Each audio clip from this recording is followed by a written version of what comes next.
नमस्ते, जय हिंद दोस्तों। मैं लेकर आई हूँ आपके लिए एक और नई कहानी। दोस्तों, अगर अभी तक आपने हमारा चैनल सब्सक्राइब नहीं किया है तो प्लीज़ सब्सक्राइब कर लीजिए। ये कहानी रोहन की है, जो कानपुर शहर में रहता है। उसका सपना था कि वो एक सॉफ्टवेयर कंपनी में जॉब करे। रोहन की उम्र 25 साल है। रोहन एक होशियार और हैंडसम युवक है। एक निजी सॉफ्टवेयर कंपनी में मैनेजर की पोस्ट पर था। रोहन अपने माता पिता का इकलौता बेटा था। रोहन का एक बड़ा भाई भी था, जिसकी शादी हो गई है और वह दिल्ली में रह रहा है। माँ बाप की इच्छा थी कि रोहन अब शादी कर ले, लेकिन रोहन का सपना था कि वो एक सुंदर और आधुनिक लड़की से विवाह करना। एक दिन उसकी माँ ने एक रिश्ता बताया। लड़की पढ़ी लिखी है, घर संभालने वाली है और सबसे बड़ी बात हमारे ही शहर की है। रोहन ने बिना ज़्यादा पूछताछ के हाँ कर दी, क्योंकि माँ बाप की पसंद पर उसे पूरा भरोसा था। शादी हुई। लड़की का नाम था आरती। लड़की की उम्र 24 साल है और वह एक घरेलू लड़की थी और पढ़ी लिखी लड़की थी। आरती ने पूरे विधि विधान से रोहन के घर में कदम रखा। पहले कुछ दिन सब अच्छा चला, लेकिन धीरे धीरे रोहन को कुछ अजीब महसूस होने लगा। आरती अक्सर दीवार से टकरा जाती, रसोई की चीज़ें गिरा देती और उसके चेहरे की ओर देखे बिना बात करती। एक दिन रोहन ने गुस्से में पूछ लिया, तुम्हें दिखाई नहीं देता? क्या तुम्हें कुछ दिखता नहीं है? आरती ने कहा, मैं जन्म से नहीं, पिछले 5 सालों से देख नहीं सकती। मैं अंधी हूँ। ये सुनकर रोहन के पैरों तले ज़मीन खिसक गई। उसे यकीन ही नहीं हुआ कि जिससे उसने 7 फेरे लिए हैं वे देख नहीं सकती। उसे धोखा महसूस हुआ। ये शादी ही झूठ पर टिकी है। रोहन चिल्लाया और गुस्सा करने लगा। ये तुमने मेरे साथ क्या किया? तुमने मुझे पहले क्यों नहीं बताया कि तुम देख नहीं सकती? आरती शांत रही, बस बोली, मैंने मना किया था शादी से, लेकिन मम्मी पापा ने कहा कि तू ठीक हो जाएगी। मैंने भी उम्मीद नहीं छोड़ी थी। रोहन ने आरती के घर वालों से बात की और बोला, तुमने मेरे साथ धोखा दिया है। मैं आरती को अपनी पत्नी नहीं मानता। आप इसको यहाँ से ले जाओ।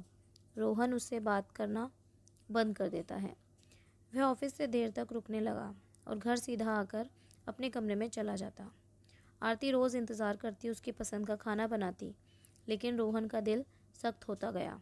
आरती जानती थी कि उसके पति उससे नाराज़ हैं, लेकिन वह हार नहीं मानना चाहती थी। उसने धीरे धीरे रोहन की पसंद जाननी शुरू की। वह रोज़ उसकी पसंद की चीज़ें बनाकर उसका मन जीतने की कोशिश करती। एक रात रोहन बाइक से ऑफिस से घर आ रहा था। उसका रास्ते में एक्सीडेंट हो जाता है। रोहन के आसपास के लोग हॉस्पिटल में भर्ती करवा देते हैं और बात उसके घर वालों को फ़ोन करके बता देते हैं। ये बात सुनकर आरती सुन्न रह जाती है और तुरंत रोहन को देखने अपने सास के साथ हॉस्पिटल जाती है। 3 दिन उसका इलाज चलता है। इसके बाद रोहन ठीक होने लगता है। सुबह रोहन की आँख खुली तो उसने आरती के सोफे पर बैठे देखा। रोहन को पता चलता है कि 3 दिन से हॉस्पिटल में ही हूँ और आरती 3 दिन से मेरे साथ हॉस्पिटल में ही थी। उसने मेरी देखभाल की, कोई कसर नहीं छोड़ी। उसके गाल पर नींद के आंसू थे और हाथ में उसका माथा था। उसका दिल पहली बार पिघला। उस दिन के बाद रोहन ने खुद को बदलने की कोशिश की। अब वह आरती से धीरे धीरे बात करने लगा। उसने देखा कि आरती अपने अंधेपन के बावजूद हर काम करने की कोशिश करती है। एक दिन रोहन ने उससे पूछा, तुम इतना सब कुछ कैसे कर लेती हो? आरती मुस्कुरा दी और प्यार से, देख नहीं सकता रोहन, पर महसूस करता था। मैं तुम्हें हर रोज़ महसूस करती हूँ। रोहन पहली बार आरती की आंखों में गौर से देखता है और उनमें कोई शिकायत नहीं थी, बस एक शांत समर्पण था। अब रोहन ने आरती को नई दुनिया दिखाने का संकल्प लिया। वह उसे पार्क में ले जाता, फूलों की खुशबू महसूस कराता, उसे अपनी आवाज़ में संगीत सुनाता और सबसे बढ़कर उसे कभी अकेला महसूस नहीं होने देता।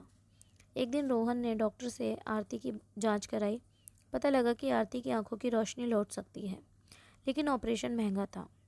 रोहन ने बिना कुछ कहे अपनी सेविंग्स खर्च कर दी, कुछ उधार लिया और आरती का ऑपरेशन करवाया। ऑपरेशन के बाद जब आरती की पट्टियाँ खुली तो सामने रोहन खड़ा था, आंखों में आंसू, हाथ में गुलाब। ये क्या? आरती ने पूछा। अब तुम देख सकती हो ना? तो देखो, यही वो लड़का है जिससे तुमने शादी की थी। अब ये तुम्हें दिल से चाहता है। आरती की आंखों से आंसू निकल पड़े। वह दौड़कर रोहन के गले लग गई। दोनों की आंखों में अब कोई धुंध नहीं थी, कोई गलतफहमी नहीं थी, बस एक प्रेम था जिसमें त्याग, समर्पण और समझदारी की खुशबू थी। एक उस दिन रोहन ने दुनिया को एक नई परिभाषा दी। सुंदरता आंखों से नहीं दिल से होती है, और प्रेम देखकर नहीं किया जाता लेकिन जी सकता है। दोस्तों, ये कहानी आपको कैसी लगी हमें कमेंट करके ज़रूर बताएं, और हमारे इस चैनल को सब्सक्राइब ज़रूर करें, और इस कहानी को दोस्तों के साथ शेयर ज़रूर करें। धन्यवाद।